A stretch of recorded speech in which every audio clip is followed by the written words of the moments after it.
I call the meeting to order. Tax/Planning and Zoning Committee, Tuesday, February 4th, 9:47 a.m. Amanda, would you call the roll, please? Curtis? Yes. Awful? Yes. Bard? Here. Pokenauer? Present. Doobie? Here. Whitlow? Here. Sticknut? Present. Is there a motion to approve the agenda? Second? Second. Roger. Discussion? Not, all in favor, aye. Aye. Opposed, no. Motion carries. Take a minute, and look over the claims.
I wondered why I had an extra. I didn't see you sitting at the table like it. That's what you get for getting up and leaving the table.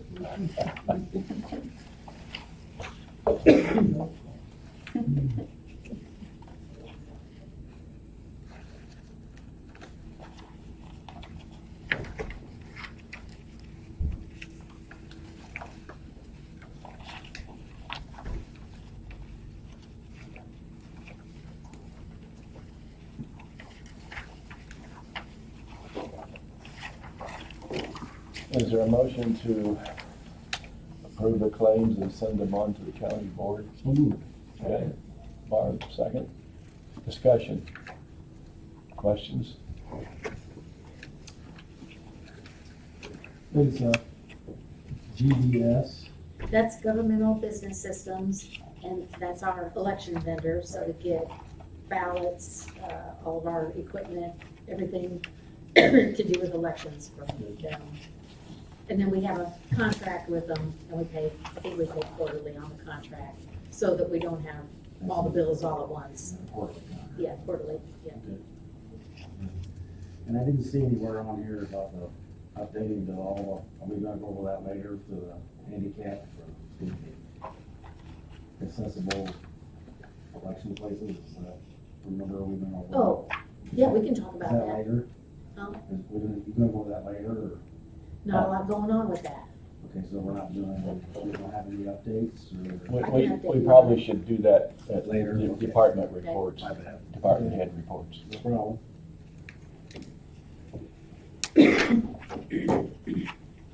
Okay, no questions? Amanda, would you call the roll, please? Curtis? Yes. Awful? Yes. Bard? Yes. Pokenauer? Yes. Doobie? Yes. Whitlow? Yes. Sticknut? Yes. Are there any public comments? Seeing none, we shall move on to department head reports. Lisa? 2 weeks ago, excuse me, sore throat. 2 weeks ago, we met with, Breen and I met with Robbie and Whitney from Joseph Meyer, our new tax trustee. agent, because we still have a lot of questions about the transition. And so, they came and I feel a lot better, but I have been a little bit disappointed in, they've been helpful, but there was a lot of things we weren't sure how we were supposed to do and nobody was, telling us how we were supposed to do it. So, like for example, all the parcels that Ballingers have worked on over the years, they've done the work. When those parcels get redeemed, were we supposed to be giving Ballinger the money, or are they completely gone and Joseph Meyer would get the redemption amount? So what we came up with, or what we've decided, is that Ballinger's, they're not our trustee agent anymore. They no longer work for the county, so they wouldn't be getting that money.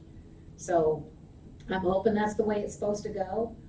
I knew the transition, wouldn't be easy and that it would take there would be bumps. So, but they were really, really, really helpful when it came to figuring out how we were supposed to take care of this situation that Ballingers created, the bad situation where they didn't proceed right and we had to work with all those people that had bought parcels. So they were helpful in that way, but they were kind of vague in some other ways. But I feel like we're getting there.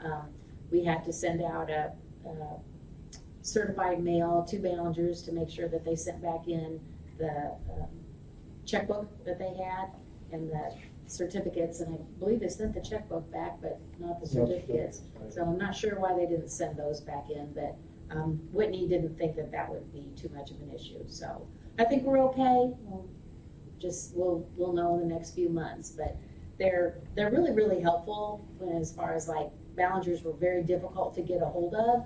And when like citizens were interested in a parcel that he had already taken deed for, and the county, was holding on behalf of all the taxing bodies, couldn't get any answers from Ballingers, but the Joseph Meyer Company is much more on top of that. So there's definitely, it's worth it, worth the pains, the growing pains of the transition.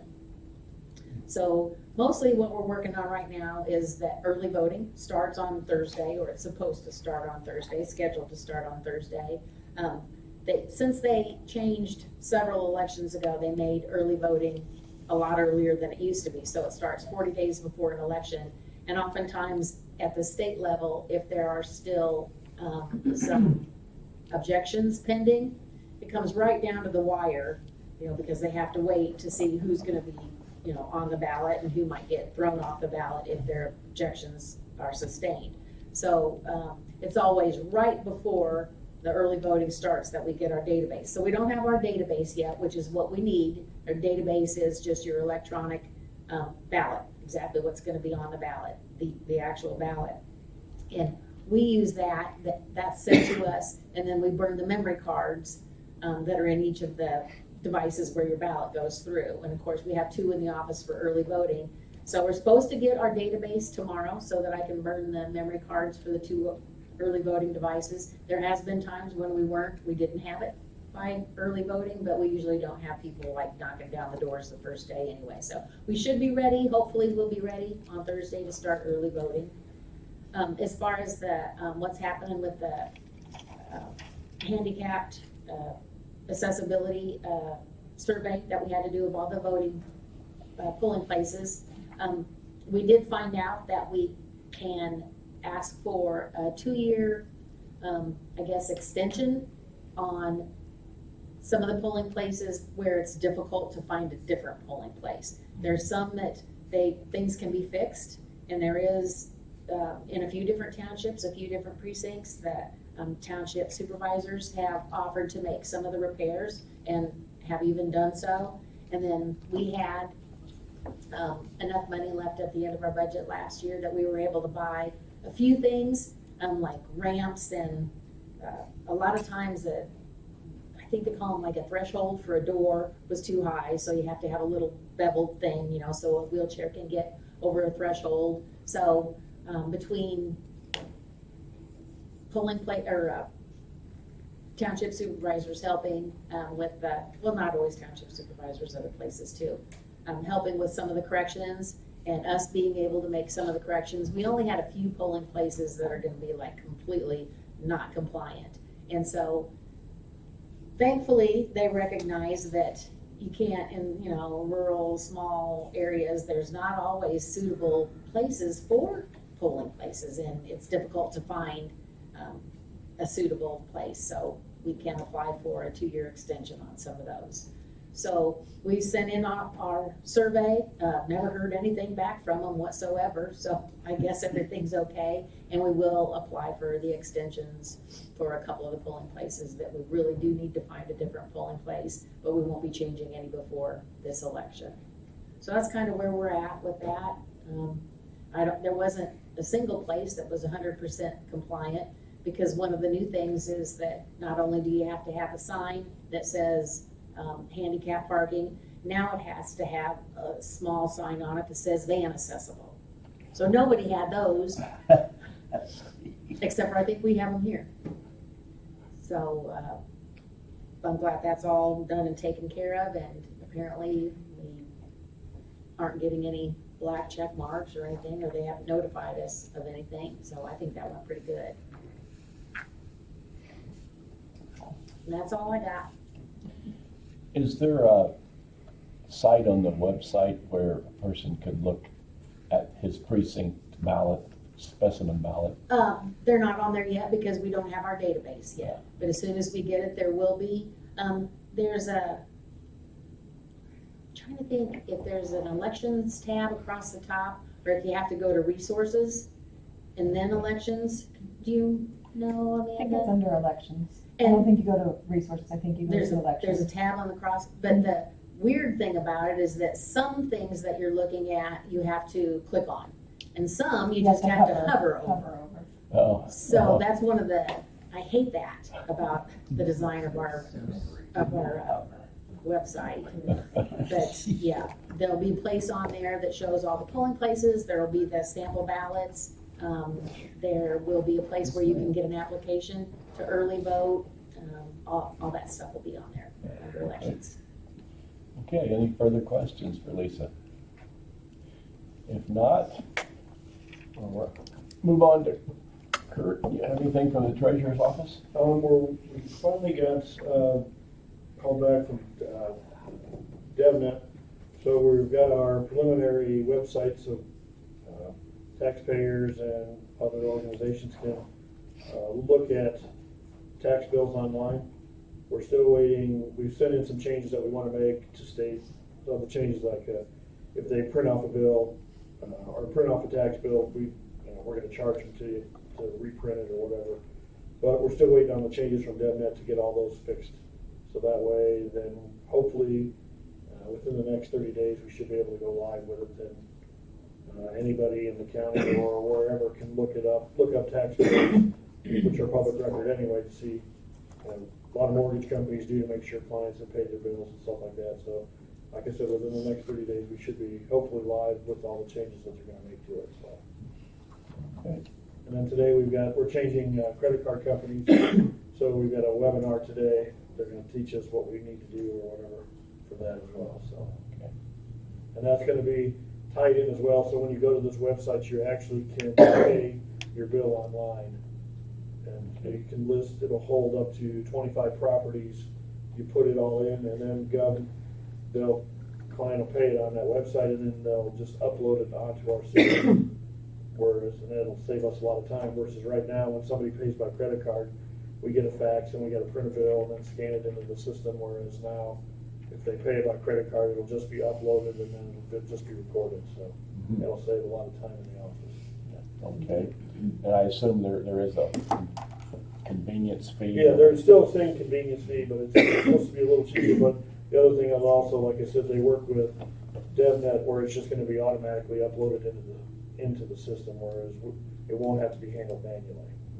Okay. Because we've had a few taxpayers who maybe have like 15 properties. Well, then you got to scan, you got to reprint all 15 tax bills and scan them all in. Well, now it'll all just be done all at once. Good. Questions? Okay. If not, we don't have anyone from planning and zoning, so we will have to pass over that. That brings us to old business. Anyone have old business that they'd like to discuss? Okay, how about new business? Anyone have some new business they want to bring up? I got something. Okay, John, go for it. I'm not sure if it's new or old, but we sent out these flyers to every board member, 10 days or so ago. I want to call your attention to the town hall meeting on February 13th. If you didn't get one of these, come and see me, I'll be happy to give them to you. If you need more, I can do that too, but basically we're wanting to get as many citizens to attend this meeting as possible. This is where the Christopher Birch study that we saw in December will be shown to the public, and then immediately following will be a question and answer session on the Conservancy district that's being proposed and is on the ballot in the primary election, so. If anybody has any questions or comments, like, as I said, come and see me. Is that the same presentation that when he came here and gave us? Yes. Basically? Essentially, that's the case. But obviously, the great public per se has Sure. not seen that. And I It was a know great that- presentation. I know some of the people that Yeah. have seen it have thought it was very good and interested in this, so. But basically, we need support in order to get this passed. And it's, again, you have to remember the district that this includes, which is the 4 townships of the Concord, Middleport, Belmont, and Iroquois townships, and then going north of the Iroquois township up to the Kankakee line, a mile on either side of the river. These are the people that will be eligible to vote on this. If we Will don't it have to pass in Kankakee and also here for that? No, No. this has nothing to do with Kankakee, Okay, so this is strictly, strictly Iroquois County. but we're included in with the Kankakee, is what you just said, correct? For what? Oh, to the Kankakee, I'm sorry, I misunderstood. Up to Kankakee Up to, County, got that's the I understand. Iroquois County concern. Kankakee County has a similar proposition Correct. covering the Iroquois River going north of Iroquois County and then all of the Kankakee River up in Iroquois County. Okay. This is part of a larger project going on with the 8 counties over in Indiana. And quite frankly, I think, we talked about the need to get things done as far as flooding issues are concerned. And this is the opportunity to get something done. Nobody has any other solutions, and I'd hate to see us not get this passed because we're back at zero. So, How is the Indiana group doing? well, they have a number of projects that they're already underway because they're ahead of the game from us. I guess I should also tell you though that, and this has the potential of a huge impact on Iroquois County, Benton County, which is not part of the KRBC. Benton County, I've been in touch with the surveyor there recently, and Benton County is planning to do some extensive work on Sugar Creek.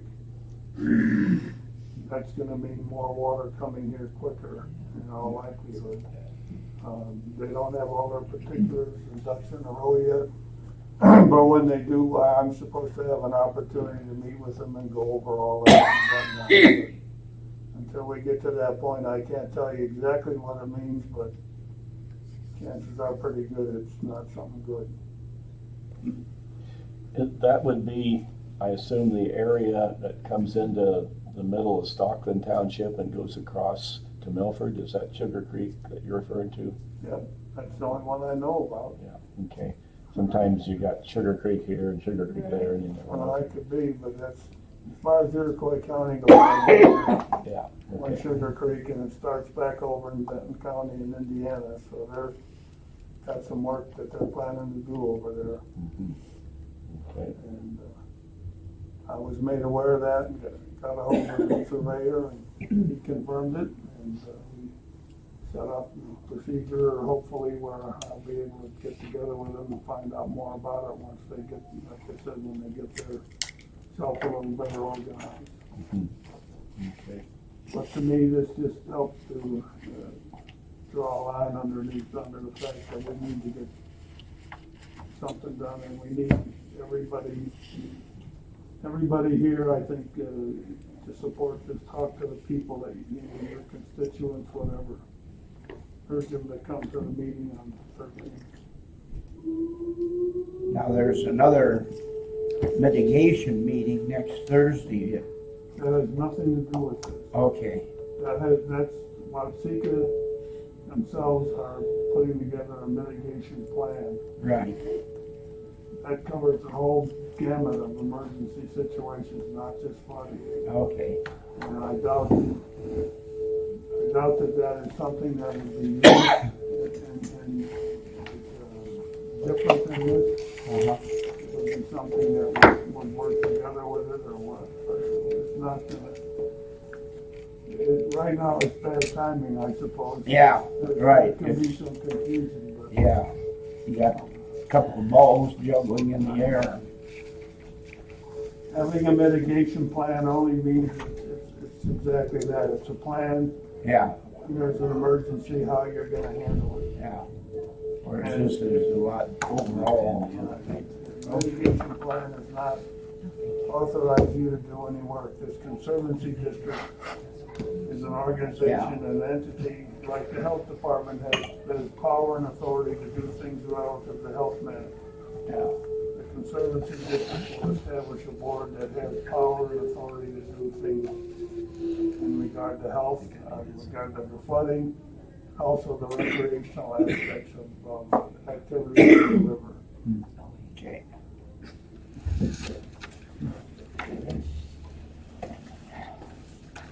Any other new business?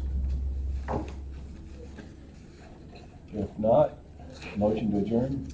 So moved. Kevin, second. Second. Roger, discussion? All in favor, aye. Aye. Opposed, no. We are dismissed. Adjourned.